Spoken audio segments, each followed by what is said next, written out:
మన ఆంధ్రప్రదేశ్ యొక్క సమరములో మరి టీడీపీ గెలుచుకున్న విజయం, అలాగే బీజేపీ గెలుచుకున్న విజయాలను మనము వార్తల్లో మరి మంగళవారం నుంచి కూడా చూస్తూనే ఉన్నాం. ఎక్కువగా ఈ మధ్యకాలంలో నాకు ఫోన్ చేసి క్రైస్తవులు ఎక్కువగా ఏం చేస్తున్నారంటే కనుక భయపడుతున్నారు. అలాగే జగన్ రాలేదని కూడా బాధపడుతున్నారు.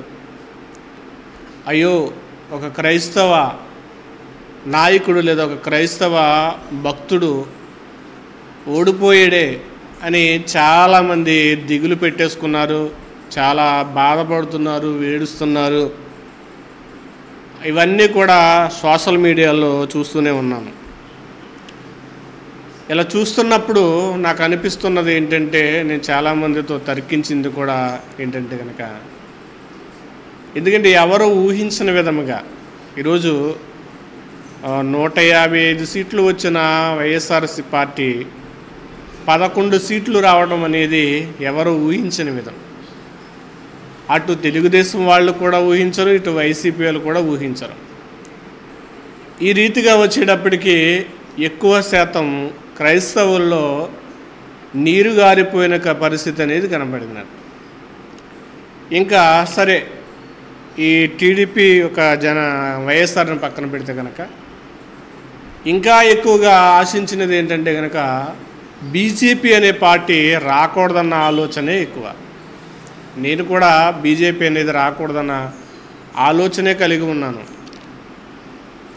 తర్వాత మరి బీజేపీకి 240 సీట్లు రావటం, అలాగే కాంగ్రెస్కి 234 సీట్లు రావటం, దగ్గరగా కాంగ్రెస్ అనేది కూడా చాలా గట్టి పోటీ ఇవ్వడం, అలాగే కూటమి కలవటం వల్ల, బీజేపీకి కూటమి కలవటం వల్ల, అలాగే మనకు ఆంధ్రప్రదేశ్ అలాగే ఎన్డీఏ సపోర్ట్ ఇవ్వడాన్ని బట్టి ఈరోజు బీజేపీ అనేది మరలా ఆధిపత్యంలోనికి రావడం అనేది జరిగింది.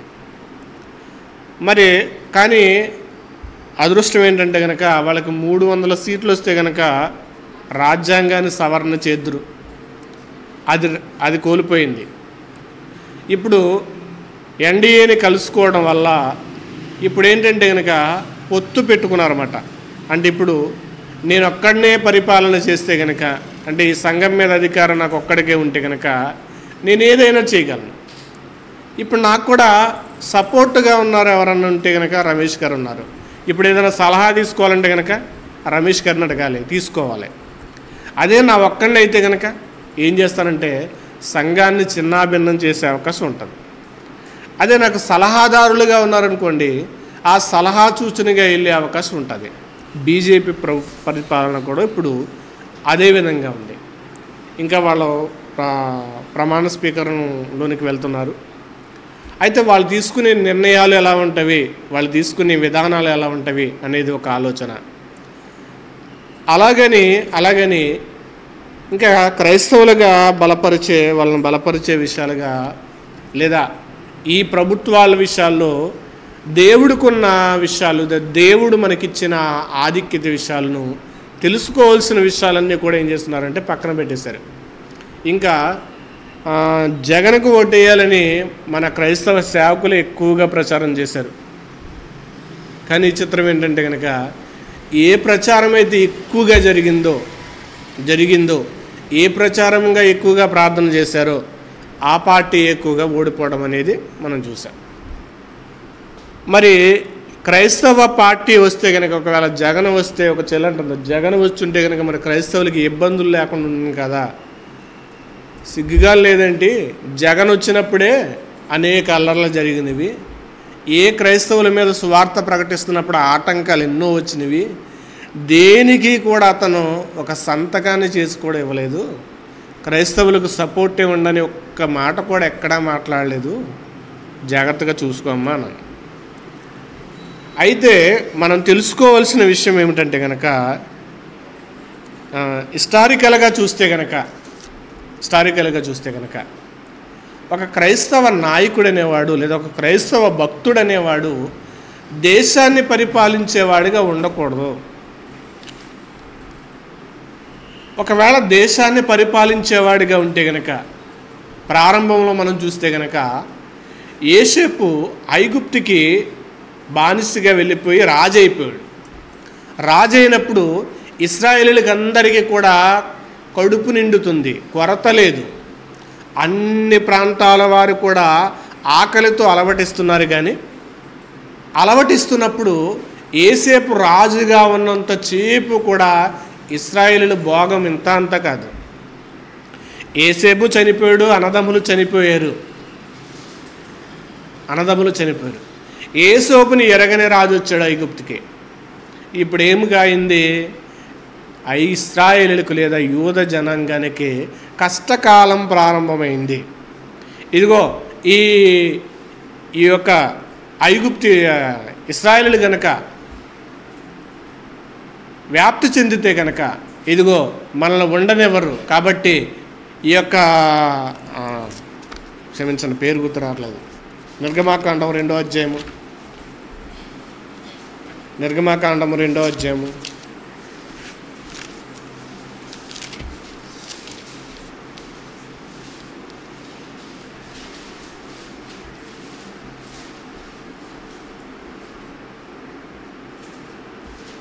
అధ్యాయము 8వ వచనం చూడగలిగితే కనుక, అప్పుడు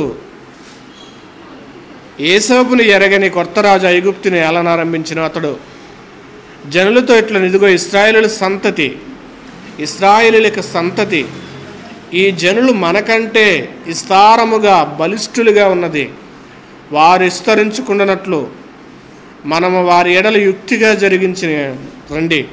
లేని ఎడల యుద్ధము కలుగునప్పుడు మనము శత్రువులు చేరి మనకు విరోధముగా యుద్ధము చేసి ఈ దేశములో నుండి వెళ్ళిపోదమేమో అని. కాబట్టి వారు పెట్టిన భారము వారికి శ్రమ పెట్టి వెట్టి పనులు చేయించుతూ అధికారులు వారి మీద నియమింపగా వారు పరో కొరకు ధాన్యానదులు నిలువ చేయ పితోను రామసేతు పట్టణములను కట్టించుచూ ఉండిరంట. ఈ యొక్క లేవీలు విస్తరించిపోవడం వల్ల ఈ యొక్క ఇశ్రాయేలీయులు కనుక అభివృద్ధి చెందేస్తారన్న ఉద్దేశంతో వెట్టి పనులు, బానిసత్వం అనేది చేయించడం జరిగింది. ఇక్కడ కూడా ఇశ్రాయేలు యొక్క స్థితి ఎలా ఉందంటే కనుక, ఐగుప్తిని ఏలే యోసేపు చనిపోవడంతో రాజు మారిపోయాడు. వారికి ఏం కలిగిందంటే వెట్టి పని, చాకరేవి కలిగిందన్నమాట. అప్పుడే మోషే గారు పుడతారు. 2వ అధ్యాయంలోనూ మోషే గారు పుడతారు. ఇప్పుడు మోషే పెద్దవాడైన తర్వాత ఐగుప్తికి రాజుగా ఉండాలనుకోలేదు. ఇశ్రాయేలుని ఏం చేయాలంటే నడిపించాలనుకున్నాడు. ఇశ్రాయేలుని నడిపించే నాయకుడిని చేశాడు దేవుడు. ప్రజలను నడిపించే నాయకుడు రావాలి. ప్రజలను నడిపించే నాయకుడు చాలామంది ఉన్నారు ఈరోజు. సేవకులందరూ కూడా నాయకులే. లోక నాయకులైతే కనుక వారి యొక్క పరిపాలన విధానము రాజరిక వ్యవస్థగా ఉంది, ప్రజలను పరిపాలించేది. కానీ అది లోకానికి సంబంధించింది మాత్రమే. తర్వాత నెహెమ్యా గ్రంథంలోనికి వెళ్ళిన తర్వాత మరలా వారు చెరకు వెళ్ళిపోతారు.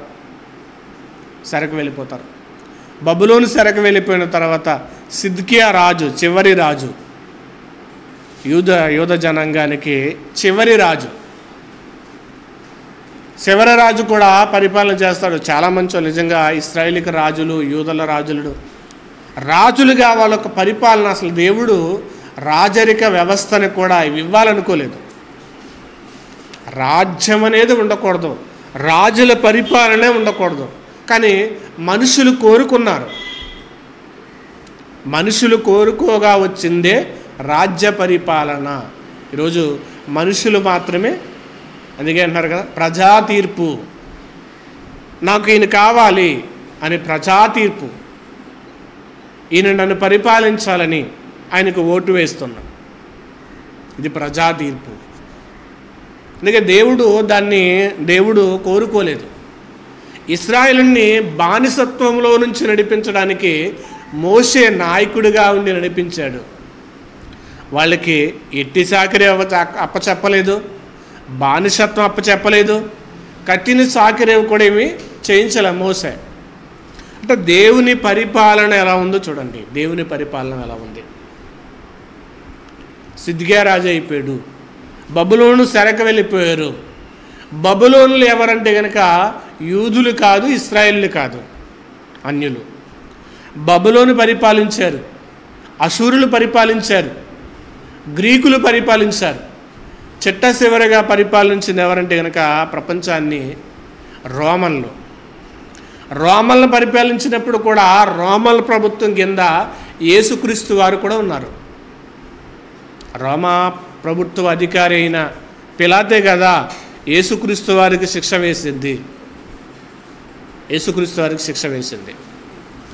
ఇప్పుడు ఇలా పరిపాలన విషయంలో చూస్తే కనుక ఏ పరిపాలనలోనూ కూడా క్రైస్తవుడు కనపడడు, క్రైస్తవ నాయకుడు కనపడడు.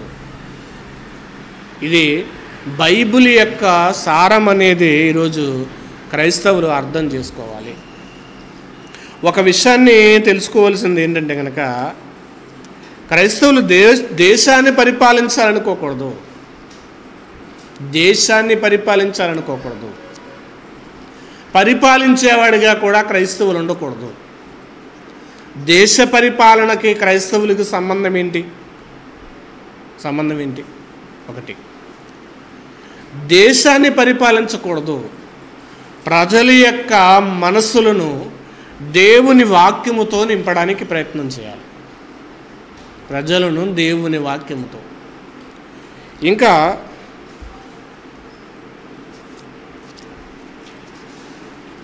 చెప్పాలంటే కనుక ప్రతి పాలనలో, అంటే పాలన మారుతున్నవి, బబులోను, మాదీయులు, గ్రీకులు, రోమన్లు ఏ పరిపాలనలో పరిపాలిస్తున్నా గాన క్రైస్తవులు జీవించేవారు. అక్కడ క్రైస్తవులు జీవించేవారు.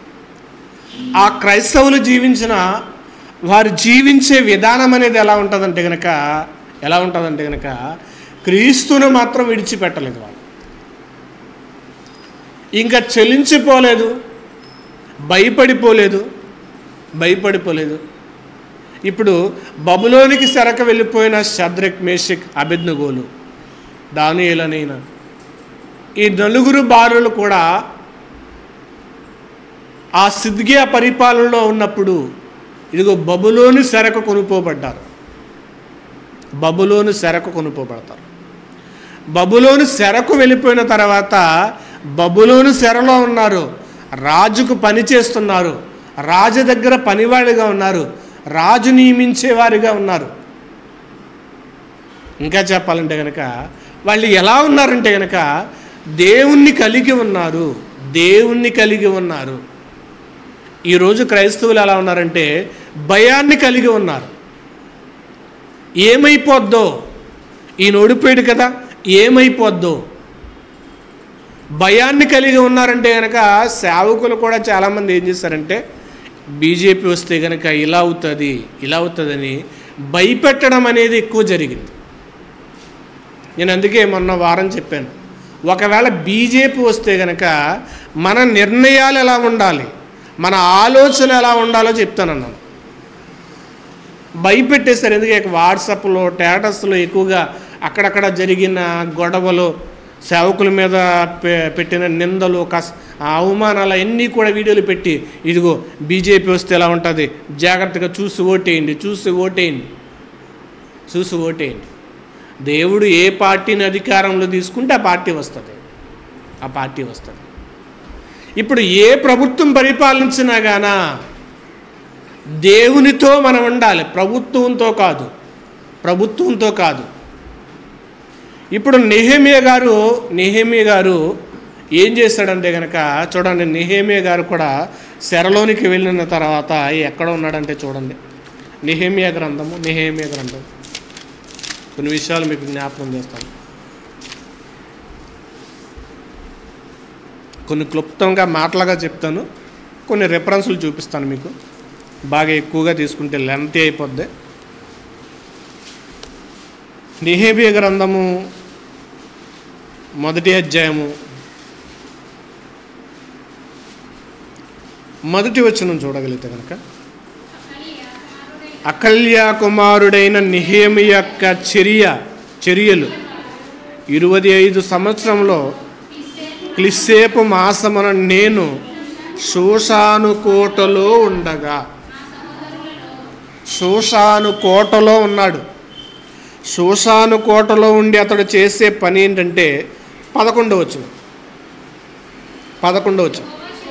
యెహోవా చెవియొగ్గి నీ దాసుడనైన నా మొర నీ నామమున భయభక్తులతో గణపరచుటయందు ఆనందించుచు నీ దాసుల మొర ఆలకించి ఈ దినమున నీ దాసుని ఆలోచన సఫలపరిచి ఈ మనుషులు నా యందు దయచూపునట్లు అనుగ్రహించమని నిన్ను బతిమాలుకొనుచున్నాను. నేను ప్రార్థించి నేను రాజునకు గిన్నె అందించువాడినై యుంటిని. రాజులు మద్యాన్ని తాగుతారు. బానిసగా వెళ్ళిపోయిన తర్వాత, అంటే మన మీద ఏ అధికారం ఉన్నా గాన, ఇప్పుడు అక్కడ ఏం చేస్తున్నాడంటే కనుక నెహెమీయా గారు గిన్నె అందించేవాడిగా ఉన్నాడు. రాజుకు 1 నెలలో ద్రాక్ష రసము తాగాలి, ఆ గిన్నె అందించేవాడిగా ఉన్నాడు. ఆయన మనసు ఎక్కడుందంటే కనుక ఇప్పుడు యెరూషలేము దేవాలయం మీద ఉంది. ఏ ప్రభుత్వం కింద ఉన్నాడంటే కనుక, అస్తరసు రాజు పరిపాలన కింద ఉన్నాడు. సెరగా వెళ్ళిపోయాడు, అంటే బానిసగా వెళ్ళిపోయాడు. ఇప్పుడు బానిసగా వెళ్ళినప్పుడు తనకు ఆలోచన ఎక్కడుందంటే కనుక దేవుని మీద ఉంది. ఇప్పుడు ఆలోచన దేవుని మీద ఉన్నప్పుడు ఏ ప్రభుత్వం అయినా సరే మాట్లాడేది ఆయన కదా, మార్చేది ఆయన కదా. ఏ ప్రభుత్వం ఉంటే ఇప్పుడు నెహెమీయా గారి యొక్క ఆలోచన, భయము, మందిరం యొక్క గోడలు కూలగట్టబడ్డాయే, మందిరము పరిస్థితులు బాగోలేదే, మందిరాన్ని కాల్చేసరే, ఇప్పుడు యెరూషలేములో ఉన్న దేవాలయాన్ని కట్టాలి, నేను ఇక్కడ బానిసగా ఉన్నాను. ఇప్పుడు ఏం చేస్తున్నాడు ఆయన? దేవా నా విన్నపాన్ని విను. ఇప్పుడు నెహెమీయా గారు తనకున్న బానిసత్వం నుంచి విడిపించమని అడగట్లా, తనకున్న అధికారాన్ని తీసివేయమని అడగట్లా. తను ఏ అధికారం కింద ఉన్నాడో ఆ అధికారం ఉన్నా పర్వాలేదు, నేను చేయించుకోవాల్సిన పని మాత్రం ఏమవ్వాలంటే జరగాలి. యెరూషలేము యొక్క దేవాలయపు యొక్క గోడలు ఏం చేయాలంటే కట్టబడాలి, ఆ గోడలు కట్టబడాలి. ఇప్పుడు ఏ ప్రభుత్వం కింద ఉంటే ఏంటి? పైన అధికారం కలిగిన దేవుణ్ణి అడుగుతున్నాడు. ఇప్పుడు రాజు దగ్గరికి వెళ్ళాడు, ద్రాక్షారసాన్ని అందించేవాడిగా ఉన్నాడు. సెరగా వెళ్ళిపోయాడు, అంటే బానిసగా వెళ్ళిపోయాడు. ఇప్పుడు బానిసకు అనేది విలువ ఉండదు. ఇప్పుడు పైన అధికారిగా దేవుడు ఉన్నాడు. ఇప్పుడు వెళ్ళాడు, ద్రాక్షారసాన్ని ఇస్తున్నాడు. ఏంటి నెహెమీయా, ఏంటి నీ మనసు ఏంటి, ఎలా ఉంది? ఏమన్నా రోగంగాలుగా ఉన్నావా? ఏమైనా వ్యాధి వచ్చిందా నీకు? ఏమైనా జబ్బు చేస్తుందా నీకు? అలా ఉన్నావేంటి? రాజా మీరు చిరంజీవగునుగాక. ఏంటి అలా ఉన్నావు? నీ దుఃఖానికి కారణం ఏంటో చెప్పు. ఈరోజు మనం దుఃఖపడాల్సింది, బాధపడాల్సింది ఏంటంటే కనుక జనాన్ని కాపాడడానికి, ప్రజలను రక్షించడానికి. ఒక వ్యక్తి అగ్నిలోనికి వెళ్ళిపోతే గనక పాపము చేసి, ఒక వ్యక్తి మారకుండా మరణిస్తే గనక ఆ మనిషిని కాపాడాలన్న తపన లేదు. కానీ ఈరోజు అమ్మో ఈ ప్రభుత్వం రాలేదే, ఆ పరిపాలన రాలేదే, ఈ పరిపాలన వచ్చిందే, ఈ ధోరణ కలిగి ఉన్నారు క్రైస్తవులు. నెహెమీయా గారికి ఉన్న ఆలోచన ఏంటంటే కనుక పడిపోయిన గోడలను పడగొట్టాలి. పాపంతో ఎందరినో పడగొట్టేస్తుంది అపవాది. వారిని కట్టాలన్న ఆలోచన కానీ, వారి కొరకు ప్రార్థించాలన్న తీక్షణ కానీ, వారి కొరకు ప్రార్థించి వారిని ఏ విధంగా నడిపించాలనక పట్టుదల అనేది ఏమీ కూడా ఈరోజు కనబడట్లా. క్రైస్తవులకే పార్టీలు, గొడవలు, వ్యక్తులు. మధ్యకాలంలో ఫేస్బుక్లో ఎలక్షన్ కొరకు ఎవరు గెలుస్తారో అని పెడుతున్నారు. చాలామంది సేవకులు, నాకు తెలిసిన సేవకులే, జగన్ వస్తే బాగుంటుంది, జగన్ వస్తే బాగుంటుంది అని పెట్టాడు. అందుకే నేను ఎక్కువగా ఎలక్షన్ విషయంలో ఒక పార్టీ రావాలి దేవా అని నేను ప్రార్థన చేయను. దేవా, నీకు అనుకూలమైన పార్టీ, మమ్మల్ని చక్కగా పరిపాలించే పార్టీ, నీకు అనుకూలమైన పార్టీ. ఎందుకంటే ఆయన చేతిలో ఉన్నదాన్ని ఎవరు మార్చలేరు. ఇప్పుడు సేవకులుగా ఉన్న చాలామంది మన వాళ్ళే అలా మాట్లాడడం అనేది దేవునికి విరుద్ధమైనదే. చెప్పాలంటే దేవునికి విరుద్ధమైనదే. ఇప్పుడు చేయాల్సిన భారం, ఆయన వస్తే ఏంటి, ఆయన రాకపోతే ఏంటి, మన బాధ్యతను మరిచిపోకూడదు. మన యొక్క తీక్షణ లేదా మనకు గోల్ ఏంటంటే కనుక పరలోకం రావాలి, యేసుక్రీస్తు వారు రావాలి. యేసుక్రీస్తు వారు రావాలని ఎవరో చోట్ల అందరూ ఎలక్షన్లో పడ్డారు, అందరూ పార్టీల మీద పడ్డారు, ఏడ్చేస్తున్నారు. ఒక ఆమెను వాదార్చుదామని ఫోన్ చేసి మాట్లాడాను 20 నిమిషాలు. ఆమెకున్న ఆలోచన బట్టి 18 నిమిషాలు, 15 నిమిషాలు లేదా 4 నిమిషాలు రికార్డు మాట్లాడి పెట్టింది. ఇవి చేసాడు కదన్నయ్య అని. అమ్మ తల్లి, అంత చెప్పి ఇది కాదమ్మా ఇది చూడాలంటే మళ్ళీ అక్కడికే వెళ్ళిపోతున్నారు. ఇప్పుడు నెహెమ్యా గారు కూడా చెరలో ఉన్నారు. చెరలో ఉన్నప్పుడు చేసే ప్రయత్నం ఏమిటంటే కనుక యెరూషలేము యొక్క దేవాలయాన్ని గోడలను కట్టాలి. రాజ దగ్గరికి వెళ్ళి దీనంగా ఉండి కూడా తన యొక్క పనేంటో తెలుసుకున్నాడు. తనకు కావలసిన దాన్ని దేవుని దగ్గర ప్రార్థించి రాజ దగ్గర శాసనం వచ్చేలా చేసి మరీ వెళ్ళి కట్టాడు. మరి ఇప్పుడు ఎస్తేరు కూడా బానిసగానే ఉన్నది. యోధ జనాంగం అంతా కూడా చంపబడాలి.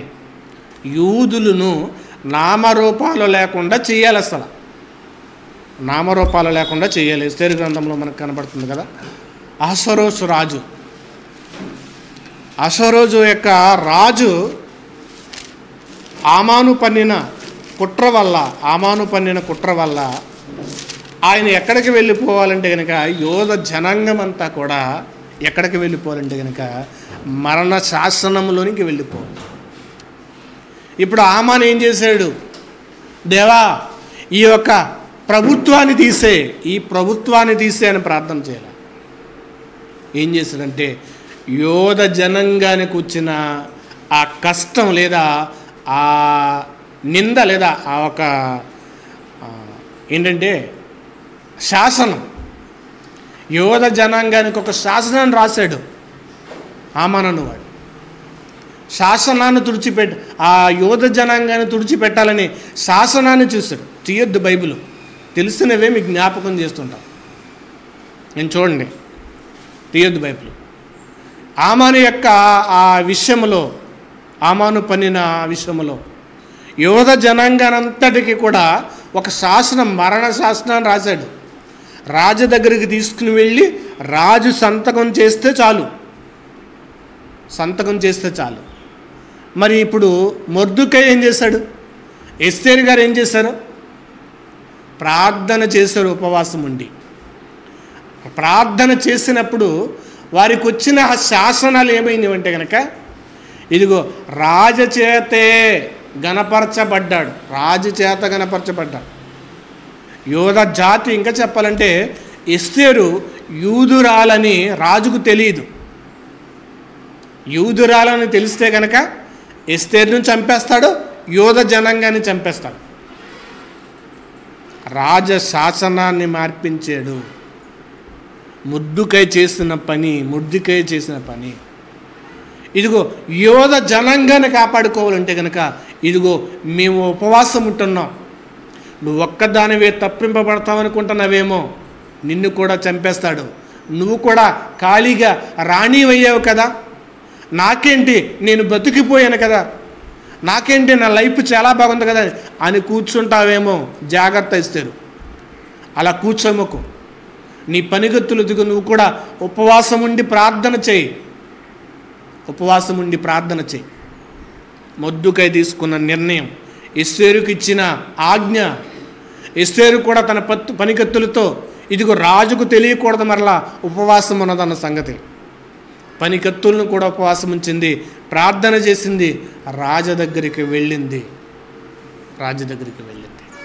ఇప్పుడు రాజ శాసనాన్ని ఏం చేశాడంటే దేవుడు మార్చాడు. ప్రభుత్వం మారల. ఇప్పుడు మనం దానియేలు గ్రంథంలోనికి వెళ్తే కనుక దానియేలు, షద్రక్, మేషక్, అబేద్నెగోలు మాదీయుల యొక్క, పార్షికుల యొక్క రాజ్య పరిపాలనలో ఉన్నారు. వాళ్ళు రాజ్య పరిపాలన ఉన్నారు. ఆ పరిపాలనలో ఉన్న వాళ్లకు కూడా ఎదురైనవి సామాన్యమైన కష్టాలు కాదు. క్రైస్తవులు పలానా ఆయన వస్తే క్రైస్తవులకు బాధలు ఉండవు కదా, పలానా ఆయన వస్తే కనుక క్రైస్తవులకు ఇబ్బందులు తప్పవు కదా. ఉదయకాలంలో కూడా ఒక తమ్ముడు ఒక పోస్ట్ పెట్టాడు, సేవకుడే పెట్టి, ఇదిగో ఏదైతే జరగకూడదు అనుకున్నామో అదే జరిగింది అని పెట్టాడు. ఏదైతే జరగకూడదు అనుకుంటున్నామో అదే జరిగింది. ఇక నుంచి కూడా గ్రామములో 3-4 చర్చిలు ఉండడానికి లేదు అనేది పెట్టాడు. సరే, దాని గురించి తర్వాత మాట్లాడితే కనుక, అంటే ఇప్పుడు ఇలాంటివన్నీ కూడా అమల్లోకి వస్తాయి. కానీ చేయాల్సిన విధానంలో దాని నిమిత్తమే బాధపడుతూ కూర్చోకూడదు. క్రైస్తవులు ఏ ఆజ్ఞలైనా రావచ్చు, ఏమైనా జరగచ్చు, కానీ వాటి నిమిత్తం కూర్చోలేదు వాళ్ళు. షద్రక్, మేషక్, అబేద్నెగోలు ఇదిగో రాజు చేసినాక ఆ విషయంలో ఇదిగో రాజు దగ్గర అధికారంలో ఉన్నారు. రాజు ఏది చెబితే అది చేస్తున్నారు. ఇప్పుడు రాజు ఏం చేశాడంటే కనుక బొమ్మకు నమస్కరించాలి. కానీ ఈరోజు అందరూ కూడా ఏం చేస్తున్నారంటే సలాం అయిపోతున్నారు. దేవునికి సలాం అవటల, ప్రజలకు సలాం అవుతున్నారు, నాయకులకు సలాం అయిపోతున్నారు. ఎలక్షన్కి ముందు పాస్టర్స్ ఫెలోషిప్స్ జరిగినవి. ఫెలోషిప్లో అందరికీ కూడా కవర్లో పెట్టించారు కానుకలు. మీ సంఘంలో ఎంతమంది ఉంటారు అంతమంది చేత ఓటేయించండి. ఇవన్నీ ఏంటంటే కనుక సలాం అవుతున్నారు. సలాము చేయని వాళ్ళు ఎవరంటే కనుక షద్రక్, మేషక్, అబేద్నెగోలు. ఎందుకంటే మేము బానిసలుగా వచ్చాం కానీ మేము దేవునికి మాత్రమే బానిసగా ఉంటాం. ఇదిగో రాజా, మీరు ఏదన్నా మీకు కావలసిన పని చేయించుకోండి, చేస్తాం. మొక్కే విషయంలో మాత్రం, ఇదిగో ఆరాధించే విషయంలో మాత్రం, దేవుణ్ణి కొనియాడే విషయంలో మాత్రం మా నియమాన్ని తప్పం. దానికి చావడానికి చేస్తాం, కానీ మీరిచ్చిన నియమానికి మేము కట్టుబడం. పరిపాలన జరుగుతుంది, రేట్లు పెంచుతారు, కొనుక్కుంటాం. ఏదైనా చేస్తారు, కొనుక్కుంటాం. దేవుణ్ణి ఆరాధించొద్దు అంటే భయపడాలి. చర్చిలు కట్టవద్దంటే భయపడాల్సిన పని ఉంది. దేవుణ్ణి ఆరాధించొద్దు, ప్రార్థించొద్దు, ఆయనని మీరు పూజించొద్దు అంటే భయపడాలి.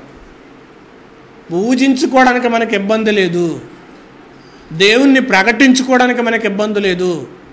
ప్రకటిస్తున్నప్పుడు ఒకవేళ కొడుతున్నా, తిడుతున్నా, చంపుతున్నా మన నియమం అనేది ఎలా ఉండాలంటే కనుక, ఇదిగో షద్రక్, మేషక్, అబేద్నెగోల యొక్క నియమం ఎలా ఉందంటే కనుక తల వంచలేదు. తల వంచలేదు. ఇదిగో మేము దేవునికి తప్ప వేరే దేనికి కూడా మేము లోబడం. దేనికి లోబడం. ఈరోజు మనం ఒక ప్రభుత్వానికి లోబడకుండా ఉండాలంటే కనుక దేవుని యొక్క నియమాలను మనము ఏం చేయకూడదంటే ధిక్కరించకూడదు. ఏ ప్రభుత్వమైనా సరే, ఏ ప్రజలు పరిపాలించినా సరే, ఇదిగో ప్రభుత్వాల కంటే పైనవాడు ఎవరంటే కనుక దేవుని యొక్క పరిపాలనలో మనం ఏం చేస్తున్నామంటే ఉంటున్నాం. ఇప్పుడు యేసుక్రీస్తు వారు కూడా రోమా ప్రభుత్వానికి కింద ఉన్నాడు. ఆయన కూడా ఏం చేశాడంటే పన్ను చెల్లించాడు. ఇప్పుడు యేసుక్రీస్తు వారు ఈ పరమునికి చేరబడిన తర్వాత అపోస్తలులందరూ కూడా ఏ ప్రభుత్వానికి కింద ఉన్నారంటే రోమా ప్రభుత్వానికి కింద ఉన్నారు.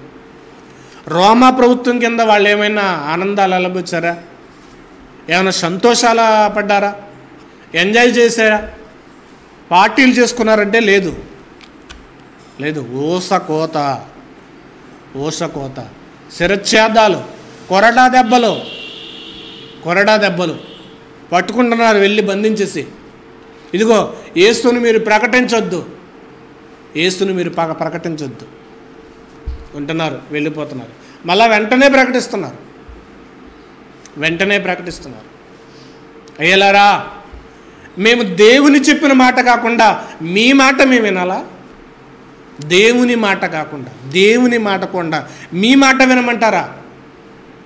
చావనన్నా చేస్తాము కానీ దేవుని మాట వినకుండా మేము మాత్రం ఉండలేము. ఏ ప్రభుత్వం కింద అన్నారంటే వాళ్ళు రోమా ప్రభుత్వం కింద ఉన్నారు. అపోస్తులు చనిపోయిన తర్వాత కూడా ఆదిమ సంఘములో ఉన్నవారు పడిన బాధలు, ఇబ్బందులను కనుక చూస్తే కనుక సంఘానికి గొప్ప హింస కలిగింది. చూడండి, అపోస్తుల కార్యములు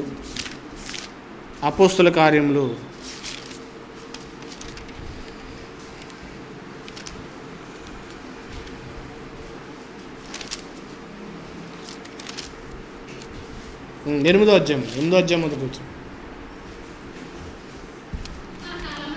ఆ కాలమందు యెరూషలేమును సంఘమునకు గొప్ప హింస కలిగినందున అపోస్తులు తప్ప అందరూ యోదయ సమరయ దేశముల యందు చెదరిపోయిన భక్తిగల మనుషులు స్తెఫనును సమాధి చేసి అతనితో కూడా బహుగా ప్రలాపించిరి అంటున్నారు. ఆ కాలమందు యెరూషలేములో సంఘానికి ఏం కలిగిందంటే గొప్ప హింస కలిగింది. ఈరోజు బాక్సింగ్ పోటీలు ఉంటాయి. ఆ బాక్సింగ్ పోటీలోనికి వెళ్ళాలంటే కనుక ఏం చేయాలంటే కనుక ముందుగా ట్రైనర్ దగ్గరికి వెళ్ళి ట్రైనింగ్ తీసుకోవాలి. ఆ ట్రైనర్ చెప్తాడనమాట, నీవు ఈ దెబ్బ కాస్తున్నప్పుడు ఇలా పెట్టుకోవాలి. అక్కడ దెబ్బలు తినాలి. అక్కడ దెబ్బలు తినుకోకుండా పోటీలోనికి వెళ్ళిన తర్వాత కప్పు వచ్చేయాలంటే కనుక కప్పు రాదు. ఇప్పుడు బాక్సింగ్ పోటీ అంటే క్రైస్తవులకు యుద్ధ భూమి అనేది ఎక్కడ ఉందంటే కనుక భూమి మీదే ఉంది. మరి ఈ భూమి మీద ఉన్నప్పుడు మరి యుద్ధాన్ని ప్రాక్టీస్ చేయకపోతే ఎలాగా? యుద్ధాన్ని అంటే శ్రమలను ప్రాక్టీస్ చేయకపోతే ఎలాగా? శ్రమలు లేకపోతే ఎలా? శ్రమలు అనేది రాకపోతే ఎలా? ఇప్పుడు ఒక చెట్టు ఉంది, అది గాలికి, ఎండకి, దెబ్బలకి తట్టుకుని ఏమవుతుందంటే కనుక వృక్షంగా మారిపోతుంది. మా ఇంటి ముందున్న చెట్టు అది మొక్కగా వేసినప్పుడు ఎప్పుడు మేక వచ్చి ఏం చేసేదంటే తినేసేది. మేక మేము పనికి వెళ్ళినప్పుడు తినేసేది. అది వచ్చి చూసేటప్పటికి పేన ఉసూరం అనిపించింది. తర్వాత మేక ఎక్కకోకుండా దానికి ఏం చేశారంటే ఆకులు కట్టారు. ఈరోజు అది ఎంత చెట్టు అయిందంటే కనుక ప్రతి సంవత్సరం కూడా ఆ కరెంట్ తీగల నిమిత్తం నరకాల్సి వస్తుంది. నరికినా మరలా చిగురు చేస్తుంది. ఈరోజు దాని మొద్దు చాలా బలమైనదిగా తయారైంది. ఒకరోజు ఒక కొమ్మను నరకడానికి చాలా కష్టపడాల్సి వచ్చింది, అంత గట్టిదేరిపోయింది రబ్బలు నరకడం వల్ల. ఈరోజు క్రైస్తవులకు కూడా శ్రమల లేదు అలవాటు లేకపోతే కనుక, వద్దు అనుకుంటే కనుక దేవుని యొక్క రాజ్యంలోనికి ప్రవేశించడానికి మనం ఏమవ్వలేమంటే సాధనాలుగా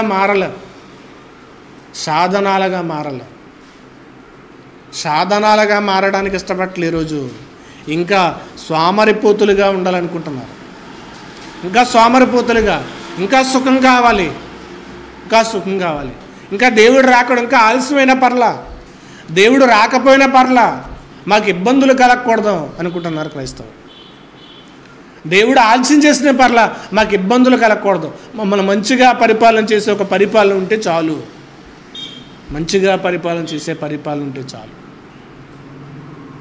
ఈ కోణంలో ఆలోచిస్తున్నారు. ఇదిగో సంఘం విస్తరిస్తున్నప్పుడే కానీ, లేదా యువత జనాంగం విస్తరిస్తున్నప్పుడే కానీ చరిత్ర చూస్తే కనుక ఏ పరిపాలన కింద ఉన్నా గాన వాళ్ళు దేవుని అధికారానికి మాత్రము లోబడ్డారు, దేవుణ్ణి మాత్రమే అడిగారు. వచ్చే శ్రమను తీసేమని కాదు, ఆ శ్రమలో ఎలా నిలబడాలి, ఆ శ్రమలో వారు ఎలా విజయాన్ని సాధించాలి. శద్రకు మోషేగుల్లో అగ్నిగుండంలో పడకోకుండా కాపాడచ్చు కదా దేవుడు, కాపాడ్డాడు. దానియేలు సింహాల గృహంలో కాపాడ్డాడు, పడకముందు కాపాడలే దేవుడు. రాజుకి బాగా స్నేహితుడు కదా దానియేలు, ఆయన శాసనాన్ని రాశాడు కాబట్టి మాట తప్పకూడదు, సింహాల గృహలో వేసాడు. ఇదిగో అందరికంటే ముందుకెళ్ళేసి వెళ్ళిపోయాడు. ఆ రాత్రి నిద్ర పట్టలేదు. అప్పుడు అన్నాడు, దానియేలు సజీవుడైన దేవుని సేవకుడా దానియేలు అన్నప్పుడు, రాజా నువ్వు చిరంజీవగును గాక అన్నాడు. ఎందుకని? రాజు మీద కోపాన్ని పెంచుకోవాలి కదా దానియేలు. నా కిట్టి శాసనాన్ని చేస్తావా? నేనేంటో నీకు తెలుసు కదా. నేనేంటో నీకు తెలిసినప్పుడు కూడా ఎలాంటి శాసనాన్ని చేసేవేంటి రాజు? నీతో నేను మాట్లాడినట్లా. రాజా చిరంజీవగును గాక, నేను బ్రతికే ఉన్నాను, నువ్వు కూడా బ్రతికే ఉన్నావు. చూడండి, దేవునితో మనకు అనుబంధాన్ని పెంచుకున్నప్పుడు ఒకరి మీద పగను చూపించము. వారు మన మీద దేశాన్ని చూపించిన, వారు మన మీద కోపాన్ని చూపించిన. ఇప్పుడు క్రైస్తవులు ఏ పరిపాలన కింద ఉన్నా గాన దేవుని మీద ఆలోచన కలిగి ఉండట్లే. ఇంకా ఎవరైనా ఏదైనా చెప్తారేమో దీని గురించి అని ఆలోచన చూస్తున్నారు తప్ప, దేవుడు ఉన్నాడు కదా న్యాయాన్ని తీర్చేవాడు, మనకి న్యాయాన్ని తీర్చేవాడు ఉన్నాడు కదా, ఆయన గురించి ఆలోచిస్తట్లేదా? ఆయన మన కోసం ఏం చేస్తాడని ప్రార్థన చేసేవారుగా మాత్రం కూడా లేరు. ఏ పరిపాలన అయినా సరే మన యొక్క బాధ్యతను అనేది మనం మర్చిపోకూడదు. ఇంకా ఏ పరిపాలన వచ్చినా గాన కాపాడేది మాత్రము దేవుడు, మన దేవుడు. ఏ పరిపాలనలో ఉన్నా గాన వారిని కాపాడింది మాత్రము దేవుడు. ఇది ఎప్పుడు గుర్తుపెట్టుకోండి. ఏ పరిపాలన వచ్చినా, వారికి వచ్చే ఇబ్బందులు వచ్చినా, శ్రమలు వచ్చినా, స్తెఫనును చంపేశారు. అక్కడ స్తెఫను చంపినప్పుడు వెంటనే వాళ్ళు భయపడిపోయి అక్కడ ఆగిపోలే. ఏం చేశారంటే విస్తరించారు. ఇంకా స్తెఫను చంపబడ్డం బట్టి ఇదిగో క్రైస్తవులు విస్తరించారు. సమరయ, యోదయ ప్రాంతాలకు వెళ్ళారు. ఏం చేశారంటే అక్కడ కూర్చోలేదు, అక్కడ సువార్తను ప్రకటించారు. అందుకే తోమా గారు మన యొక్క భారతదేశానికి వచ్చారంట. తోమా గారు మద్రాస్ పట్టణంలోనికి వచ్చారు. మొన్న మేము వెళ్ళాం అక్కడికి. ఆయన యొక్క బోన్ తీసి ఒక చర్చి నిర్మాణంలో ఉపయోగించారంట. ఈరోజు క్రైస్తవ్యం అనేది ఇదిగో అందుకే ఐగుప్తిలో ఆ రోమా యొక్క ఆ శ్రమకాలంలో, శ్రమలలో, ఇబ్బందుల్లో, వాళ్ళకి వచ్చిన కష్టములో ఆయా దేశాలకు చెదిరిపోయి ఏం చేశారంటే క్రీస్తును ఏం చేశారంటే స్థాపించారు. క్రీస్తును స్థాపించారు. ఇంకా స్థాపించడమే కానీ స్థాపించారు. ఇంకా చేశారంటే మిషనరీలు వచ్చి ఏం చేశారంటే కనుక మొన్న రాజానగరం వెళ్ళాం, రాజమండ్రి దగ్గర. అక్కడ మిషనరీలు కట్టిన స్థలాలు లేదా హాస్టల్ చూసాం. వారి యొక్క ముందు చూపు చూస్తే కనుక ముందు చూపు ఇక్కడికి ఎవరు వస్తారు, ఇక్కడ ఏం చేస్తారు అని అనుకుంటాం మనమైతే. వాళ్ళ ముందు చూపు అంటే క్రీస్తు విస్తరింపబడాలంటే కనుక మేము లేకపోయినా ఇదిగో దేవుడి పేరు ఒక స్థలం ఉండాలి, దేవుని పేరు ఒక స్థలం ఉండాలి. లోదరణ సంఘం, లోదరణ గ్రౌండ్ కానీ అంటే స్థలాలు నిర్మించారు. ఎందుకంటే కనుక భవిష్యత్తులో దేవుని పేరు అక్కడ స్థలం ఉండాలి, దేవుని కార్యక్రమాలు జరగాలి, దేవుని కార్యక్రమాలు జరగాలి. సువార్తకి ఏ ఆటంకము ఉండకూడదని ఏం చేశారంటే వాళ్ళు ముందు చూపు కోసం ఆలోచించి ఏం చేశారంటే స్థలాలకు కొని దేవుని పేరట అక్కడ కావాల్సినవి నిర్మించారు. కానీ ఈరోజు మన వాళ్ళు ఏం చేస్తున్నారంటే క్రైస్తవులు వాటిని అమ్మేస్తున్నారు. వాళ్ళ ముందు చూపు కొరకు ఏం చేస్తారంటే సభలు జరగాలి, సువార్త జరగాలి, దేవుని పరిచర్య ఉండాలి, ఇక్కడ పరిచర్య ఉండాలి, దేవుని పరిచర్య విస్తరించాలని స్థలాలు కొని ఏం చేస్తారంటే సేవకు ఇచ్చారు. వాళ్ళు ఈరోజు ఏం చేస్తున్నారంటే దోచుకుంటున్నారు కూడా. ఇంకా ఏ ప్రభుత్వం ఉన్నా కానీ మళ్ళీ కాపాడేది దేవుడు అన్న ఆలోచన కూడా లేదు. ఈరోజు డబ్బు కాపాడుతుంది అనుకుంటున్నారు, డబ్బు కాపాడుతుంది. అందుకే కదా ఈరోజు ఆస్తులు పెంచుకోవడం సేవకులు, ఆస్తులు పెంచుకుని అంతస్తులు పెంచుకుంటున్నారు. కానీ ఈరోజు బిహేవారం పట్టణాన్ని చూస్తే కనుక చాలా గొప్ప గొప్ప సేవకులు ఉన్నారు, బాగా డబ్బు గడించిన వాళ్ళు ఉన్నారు. ఏదన్నా క్రైస్తవులకు ఎవరికైనా చిన్న సమస్య వస్తే కనుక వీళ్ళందరూ ఏకమయ్యి అక్కడికి వెళ్ళాలన్న ఆలోచన కూడా చేయట్లేదు. గొప్పవాళ్లే, రాజకీయంగా పలుకుబడి కూడా ఉంది. అక్కడికి వెళ్ళి ఆ చిన్న సేవకుడి మీద జరిగిన అన్యాయం ఏంటి, ఎందుకు ఇలా జరిగిందని రండి ఒక 10 సంఘాలు తీసుకుని వెళదాం, వెళ్ళి అక్కడ గుమ్ముగూడి మనకున్న సమస్యను పరిష్కరించుకుందామని అలా ఆలోచన చేయట్లేదు. ఆస్తులు మాత్రమే సంపాదించుకుంటున్నారు. దేవుని పని చేసేవాడు చేస్తున్నాడు, పాటుపడేవాడు పడుతున్నాడు, సంపాదించుకునేవాడు సంపాదించుకుంటున్నాడు. అలాంటి వాళ్ళకి కావాలి. ఎందుకంటే పలానా ప్రభుత్వం అనేది వాళ్ళకి కావాలి, వాళ్ళ ఆస్తులు సంపాదించుకోవడానికి, వాళ్ళ ఆస్తులు లేక సంరక్షించుకోవడానికి అలాంటి నాయకులు కావాలనుకుంటారు. సరే, ఇప్పుడు దేవుడి యొక్క పరిపాలన విషయంలో ఏ ప్రభుత్వం వచ్చినా గాన వాళ్ళ మాత్రము యూదులే కానీ, ఇశ్రాయేలులే కానీ, లేదా దేవుని ప్రజలే కానీ, క్రైస్తవులే కానీ దేవుని మీద మాత్రమే ఆనుకున్నారు, దేవునితో మాత్రమే ఉన్నారు, దేవునితో ఉన్నారు. వాళ్ళు పరిపాలించేది ఎవరైనా కానీ క్రైస్తవులకు ఇబ్బందులు లేకుండా ఎవ్వరూ చేయలేరు. ఇబ్బందులు లేకుండా మాత్రం ఉండదు. క్రైస్తవులకి ఇబ్బందులు మాత్రము తప్పవు, ఇబ్బందులనే వస్తాయి. కానీ ఆ ఇబ్బందుల్లో ఎందుకు ఇబ్బందులనే వస్తావంటే నువ్వు దేవునితో సహవాసాన్ని పెంచుకోవడానికే. క్రైస్తవులకి ఎందుకు శ్రమలు వస్తావంటే, ఎందుకు ఇబ్బందులు వస్తావంటే నువ్వు దేవుణ్ణి అడుగుతావని. ఇబ్బందులే లేవనుకోండి అసలు మనం దేవుని దగ్గర ప్రార్థనే చేయం. అందుకే ఒక ప్రభుత్వం క్రైస్తవులు ఇబ్బంది పెడుతుందంటే కనుక అక్కడే క్రైస్తవం ఏం చేస్తుందంటే విస్తరిస్తుంది.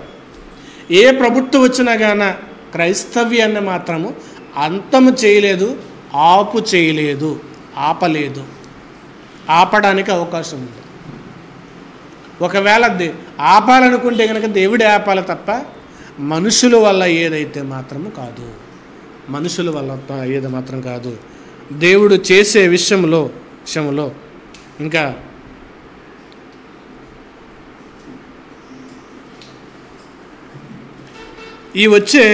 ఈ ప్రభుత్వాల విషయంలో ఇంకో విషయం చెప్పి ముగిస్తాను. క్రైస్తవులు సాధించాల్సిన దాన్ని పక్కన పెట్టేశారు. సాధించాల్సిన దాన్ని పక్కన పెట్టేశారు. ప్రభుత్వాల మీద పడి క్రైస్తవులు సాధించాల్సినవి పక్కన పెట్టేశారు. సాధించాల్సినవి ఏం సాధించాలి? అసలు ఆ క్రైస్తవులు ఎలా జీవించాలి? ఏం సంపాదించుకోవాలి? వేటి కొరకు ప్రయాసపడాలి? ఏటి కొరకు ప్రయాసపడాలి అనే దాన్ని పక్కనకు వదిలేశారు. మర్చిపోయారు చెప్పాలంటే. పక్కన వదిలేశారు. అన్నిటి మీద పడ్డారు. ఏది సాధించాలంటే క్రైస్తవులు దాని గురించి వచ్చేవారని చెప్తారు. ఏ ప్రభుత్వం వచ్చినా కానీ మనం సాధించాల్సినవి, పొందుకోవలసినవి ఏంటనేది చెప్తాను. ఇప్పుడు యూద జనాంగం ఉన్నప్పుడే రాజులు మారిపోయారు, పరిపాలన మారిపోయింది, శరలోనికి వెళ్ళిపోయారు. అయినా దేవుణ్ణి వదలలేదు. కానీ ఏ ప్రభుత్వం కింద ఉన్నా కానీ ఆ ప్రభుత్వాల చేతే దేవుని పని చేయించుకున్నారు. ఆనాటి వాళ్ళు ఆ ప్రభుత్వం కింద ఉండి దేవుని పని చేయించుకున్నారు. ఇంకా అపోస్తుల దాకా చూసినా గాన ఇదిగో పైన ప్రభుత్వాలు మారినవి కానీ పరిపాలకుడైన దేవుణ్ణి మాత్రము అలాగే కొనసాగించారు. ఏ ప్రభుత్వాలు మారినా గాన మన పరిపాలకుడిని మాత్రము ప్రతి విషయం అడగాలి, ప్రతి ఇబ్బందిని ఆయన దగ్గర మొరపెట్టాలి. ఆయనతో మన సహవాసాన్ని ఏం చేయాలంటే కనుక పెంచుకోవాలి. అలా పెంచుకునే వారంగా ఉంటేనే దేవుని యొక్క రాజ్యంలో మనం ప్రవేశించగలం. అట్టి వారంగా ఆయన రాజ్యంలో ప్రవేశించే వరకు ఉందాం. ప్రార్థన చేసుకుందాం.